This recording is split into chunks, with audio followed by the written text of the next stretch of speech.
Even though Elliott's a dragon, he is Pete's best friend. What is it about Elliott that makes him so special, and why is he such a good friend to Pete? Well, I think that Elliott is really Pete's family, and Pete is Elliott's family. They have each other, and they have kind of this really precious, amazing friendship because they are one another's best friends, and it's like, if you can imagine, like, just like living in the woods, being wild, and having your best friend be sort of like this giant flying, can be invisible, can breathe fire dragon. I mean, that's kind of amazing. And they care, they love each other. They love each other. And speaking of that, Pete he's really torn. He's got his home in the forest, and then he meets Grace and the family, and he kind of feels like he belongs there as well. So what does this movie say about where home is and where we belong? Oh, wow, that's a great question. Well, I something that I think is really wonderful about Pete's Dragon is that it brings to mind kind of the notion that you can create your own family.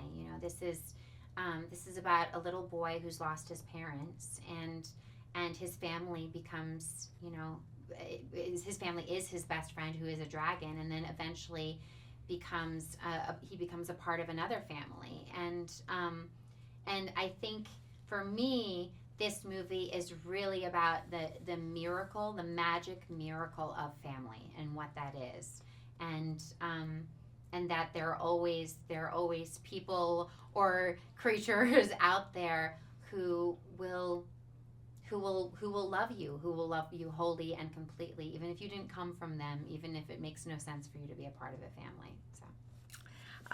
Grace has heard her father's stories about magic and dragons for years, but she never really took him seriously. Even though he said, even though you can't see it, doesn't mean it's not there. Yeah.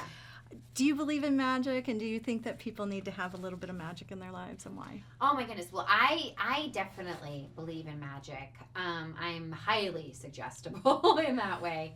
And I think in a way it's like believing in magic isn't necessarily like, oh yeah, I believe in the supernatural or the fantastical or whatever, although I do. I think it's more believing, like being an optimist, like believing that something amazing can happen, believing that you can be surprised, that something so good can happen that you would never be able to imagine before. And so I think that's why I believe in magic, because I believe that amazing things can happen, kind of beyond my wildest dreams.